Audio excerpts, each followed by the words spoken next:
श्रीराम समर्थ गोपाल कृष्ण भगवान की जय। राजा युधिष्ठिराने आदरणीय असणारे ज्येष्ठ भीष्म पितामह यांना धर्माचं आचरण कसं करावं आणि राज्य कसं चालवावं याविषयी बोध करण्याची विनंती केली। या विनंतीनुसार भीष्म पितामह युधिष्ठिराला सांगितले। त्यांनी वर्ण व्यवस्था, आश्रम व्यवस्था, धर्म कसे असतात, धर्माचं पालन कसं असतं, वैराग्य म्हणजे काय, आसक्ती म्हणजे काय, निवृत्ती का घ्यावी, प्रवृत्ती कशी असते, राजधर्म कोणता, मोक्ष धर्म कोणता, स्त्री धर्म कोणता, पुरुष धर्म कोणता, दान धर्म कोणता आणि भगवत धर्म कोणता याचं विस्तारपूर्वक वर्णन केलेलं आहे। हे सर्व वर्णन व्यासांनी महाभारत या ग्रंथामध्ये सविस्तर केलेलं आहे। आणि इथे आपल्याला भागवत कथा सांगायची असल्यामुळं, श्रीकृष्ण महात्म्य सांगायचं असल्यामुळं या सर्व गोष्टींची तपशीलवार किंवा खुलासेवार आपल्याला चर्चा करणं किंवा सांगणं अशक्य आहे, कारण याच्यामध्ये आपली 4-5 प्रवचनं निघून जातील, एवढा मोठा हा विषय आहे। तर आपण त्यांनी काय काय सांगितलं याचे फक्त नावं घेतली। त्याचबरोबर 4 पुरुषार्थ कसे असतात, धर्म अर्थ काम मोक्ष हे पुरुषार्थ कसे आचरणात आणायचे या संबंधी मार्गदर्शन केले। अशा प्रकारे भीष्माचार्यांनी राजा युधिष्ठिराला मार्गदर्शन केलं आणि त्याच वेळेला उत्तरायण सुरू झालं आणि भीष्माचार्यांनी आपला देह ठेवण्याचं निश्चित केलं। भीष्माचार्यांनी मौन धारण केलं आणि अनासक्त होऊन आपल्या मनातल्या सर्व इच्छा नाहीशा केल्या। भगवान श्रीकृष्णांच्या ठिकाणी एकाग्र टक लावून ते पाहू लागले आणि भगवान श्रीकृष्णाचंच नाम घेत घेत, त्याचंच रूप पाहत पाहत त्यांनी आपला देह विसर्जित केला। भगवान श्रीकृष्णाच्या दर्शनाने आणि त्यांच्या स्मरणाने आणि त्यांच्या नामाने एक दिव्य ज्योत त्या भीष्माचार्यांच्या शरीरातून बाहेर पडली आणि ती आत्मज्योत भगवंतामध्ये विलीन झाली। अशा प्रकारे भीष्माचार्य भगवान गोपाल श्रीकृष्णाच्या समोर आपला अंतकाळ साधू शकले। ही घटना घडत असताना तेथे उपस्थित असणारे सर्वजण ऋषीमुनी आणि आकाशामधून देव पुष्पवृष्टी करू लागले आणि भीष्माचार्यांचा जय जयकार करू लागले, गोपाल श्रीकृष्णाचा जय जयकार करू लागले। बोला गोपाल कृष्ण भगवान की जय, गोपाल कृष्ण भगवान की जय, गोपाल कृष्ण भगवान की जय। हा प्रसंग घडल्यानंतर आता मात्र युधिष्ठिराची आज्ञा आणि परवानगी घेऊन भगवान गोपाल कृष्ण द्वारकेला जाण्यासाठी निघाले। सूत म्हणतात, राजा युधिष्ठिराला राज्य सिंहासनावर बसलेला पाहून भगवान गोपाल कृष्णांना अतिशय आनंद झालेला होता। ते अत्यंत प्रसन्न चित्त होते। त्यातच भीष्माचार्यांनी युधिष्ठिराला केलेला उपदेश हा ऐकून त्यांच्या मनातला सर्व प्रकारचा संशय नाहीसा झाला आणि एक आदर्श असं राज्य हस्तिनापूर वासियांना हा राजा युधिष्ठिर देईल याची त्यांना खात्री पटली. आणि इंद्र ज्याप्रमाणे स्वर्गाचं राज्य करतोय त्याप्रमाणे या पृथ्वीचं राज्य हा राजा युधिष्ठिर अत्यंत चांगल्या प्रकारे करेल अशी त्यांना खात्री पटली. युधिष्ठिराच्या राज्यामध्ये कुठल्याही प्राण्याला कधीच कोणत्याही व्याधी नसत. आधी दैविक, आधी भौतिक आणि आध्यात्मिक ताप कुणालाच होत नसत. युधिष्ठिराचं राज्य हे आदर्श राज्य होतं. इकडे सूत कथा सांगत आहेत. शौनकादिक ऋषी समोर बसलेले आहेत. शौनकांनी प्रश्न केला, अश्वत्थाम्याने सोडलेल्या ब्रह्मास्त्रामुळे उत्तरेच्या गर्भाशयामध्ये असणारा गर्भ नष्ट होणार होता, परंतु भगवान गोपाल श्रीकृष्णाने आपल्या सुदर्शन चक्राने तो सुरक्षित ठेवला. त्याचं पुढं काय झालं ते आता आम्हाला सांगा. हा प्रश्न ऐकताच सूत मुनींना आनंद झाला. ते म्हणाले, उत्तरेच्या गर्भामध्ये असणारा तो वीर पुरुष ब्रह्मास्त्राच्या तेजाने जळू लागला होता. तेव्हा त्याला आपल्या सभोवती एक अंगुष्ठ मात्र असणारा अत्यंत तेजस्वी दैदिप्यमान, नाही का, किरीट कुंडल मुकुट घातलेला, हातामध्ये शंखचक्र गदा पद्म असणारा, पितांबर नेसलेला, गळ्यामध्ये वैजयंती माला घातलेला असा हा कुणीतरी पुरुष आपल्या आजूबाजूला फिरतो आहे आणि त्याच्या हातामध्ये चक्र आहे आणि तो आपल्या भोवती गोल गोल फिरतो आहे असं त्या गर्भातल्या बालकाला दिसत होतं. आणि मग हा कोण बरे असावा असा तो बालक विचार करू लागला होता.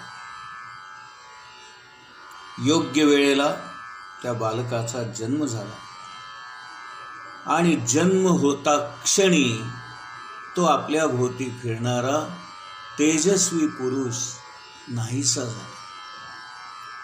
आणि हे त्या बालकाच्या लक्षात येईल, अरे आत्ता या क्षणापर्यंत जो माझ्या भोवती फिरत होता तो माझा जन्म झाल्याबरोबर कुठे नाहीसा झाला.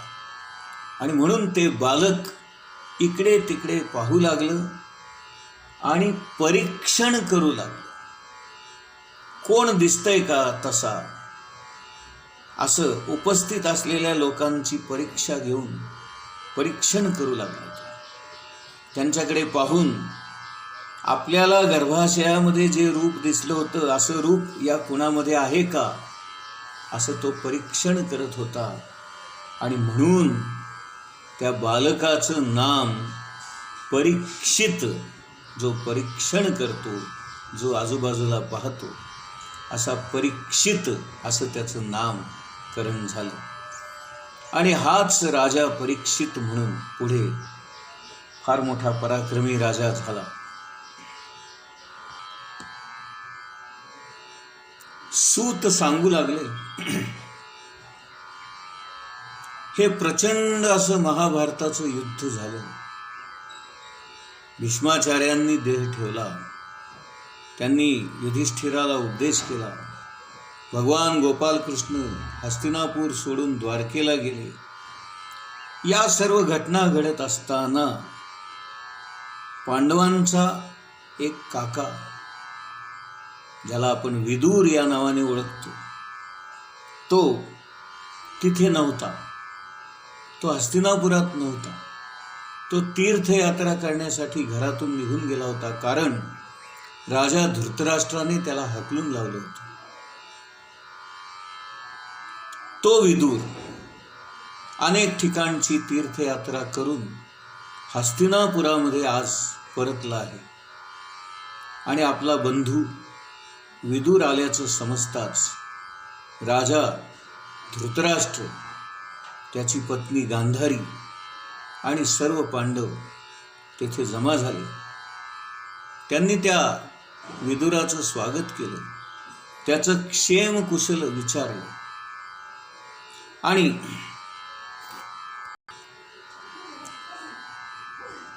विदुर हा साक्षात यमराजच होता, परंतु मांडव्य ऋषींनी दिलेल्या शापामुळे 100 वर्षासाठी तो शूद्र जन्मामध्ये आला होता. आणि म्हणून त्याच्या मागे नेहमी दासीपुत्र विदुर अशी उपाधी चिकटलेली असते. आणि म्हणून त्याचा सर्वजण तुच्छतेने उल्लेख करत असत. का? कारण तो दासीपुत्र होता म्हणून. कालगती आहे. विदुर धृतराष्ट्राला म्हणाला, महाराज, आता काळ मोठा कठीण आलेला आहे. आपण आता येथून निघावे. काळ आता आपल्या सर्वांच्याच डोक्यावर घिरट्या घालतो. या काळाला आता आपण टाळू शकत नाही.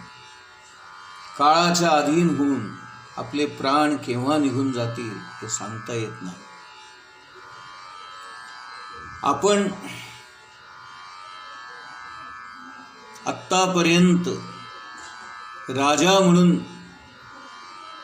सर्व काही उपभोग घेतलात, परंतु आता मात्र पांडव राजे झालेले आहेत आणि राजा युधिष्ठिर हा राज्य करतो आहे. त्यांनी दिलेल्या अन्नावर आपण कुत्र्यासारखे जीवन जगत आहात. इतकं सगळं होऊन सुद्धा अजून तुम्हाला जगण्याची हौस कशी? ही तर अगदी हद्दच म्हणायची. आपलं हे शरीर जे आहे ते नाशवंत आहे. त्या शरीराचे मोह सोडा, ममतेचं बंधन तोडा आणि आपल्या शरीरामध्ये असणाऱ्या आत्म्याला म्हणजेच भगवान गोपालकृष्णांना शरण जा. त्याचं मनन चिंतन करा, त्याचं ध्यान करा. आपण त्याला गवळ्याचा पोर म्हणून हिणवलं, पण तोच परमात्मा परमेश्वर आहे. आपण त्याचं ध्यान करावं. आपण हे राज्य त्याग करावा आणि वनामध्ये गमन करावं. विदुराचा हा उपदेश ऐकून राजा धृतराष्ट्र आणि गांधारी या दोघांनी वनामध्ये जाण्याचा निश्चय केला. आणि राजा धृतराष्ट्र, गांधारी यांच्याबरोबरच विदुर सुद्धा वनगमनासाठी निघाला. त्यावेळेला युधिष्ठिराने खिन्न होऊन संजयाला विचारलं की, संजया, हे सारे नेमके कुठे गेले बरे?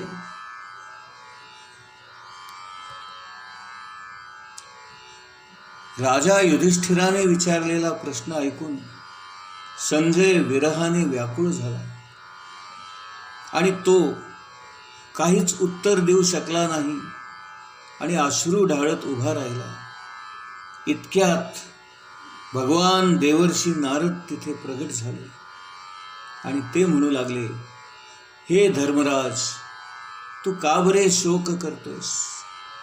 अरे, हे संपूर्ण जग ईश्वराच्या अधीन आहे. तोच निर्माता आहे, तोच पालन करता आहे आणि नाशही तोच घडवून आणतो. ईश्वरच एकाची दुसऱ्याशी भेट घडवून आणतो. तोच त्यांच्यामध्ये संबंध प्रस्थापित करतो. तोच त्यांच्यामध्ये व्यवहार घडवून आणतो आणि तोच त्यांच्यामध्ये ऋणानुबंध निर्माण करतो. आणि या ऋणानुबंधातूनच आपण जन्मोजन्मी एकमेकांना भेटत असतो, एकमेकांच्या सानिध्यात येत असतो. जोपर्यंत आपले ऋणानुबंध असतात तोपर्यंत आपण एकत्र असतो. ज्या क्षणी आपले ऋणानुबंध संपतात त्या क्षणी आपल्याला एकमेकांचा विरह होतो. हे आजपर्यंत घडत आलेलं आहे. आणि म्हणून हे राजा, तू शोक करू नकोस. त्यांचा आणि तुझा ऋणानुबंध आता संपलेला आहे, नाही का? भगवान गोपाल कृष्ण हेच एकमेव सत्य आहेत, बाकी सारं जग असत्य आहे. आपला हा देह अनित्य आहे, नाही का? आणि म्हणून हे राजा, तू का शोक करतोस? आपलं शरीर पंचमहाभूतांनी बनलेलं असतं आणि ते पुन्हा त्या पंचमहाभूतामध्ये विलीन होते. अजगराच्या तोंडात सापडलेल्या एखाद्या बेडकाप्रमाणे आपलं हे आयुष्य आहे. त्या अजगराने तो अर्धवट गिळलेला बेडूक आहे आणि कुठल्याही क्षणी तो बेडूक त्या अजगराचं भक्ष्य होऊ शकतो. असा हा काळरूपी अजगर आपल्या सर्वांना गिळंकृत करतो आहे. छोटे जीव मोठ्या जीवांचा आहार होतात. एक जीव दुसऱ्या जीवावर अवलंबून असतो. अरे बाबा, जगाची हीच रीत आहे. जीवो जीवस्य जीवनम. एक जीव दुसऱ्या जीवावर अवलंबून असतो आणि यातूनच जग चालतं. आणि हे सगळं भगवान गोपालकृष्णांच्या इच्छेने आणि प्रेरणेनेच घडते. गोपाल कृष्ण भगवान की जय.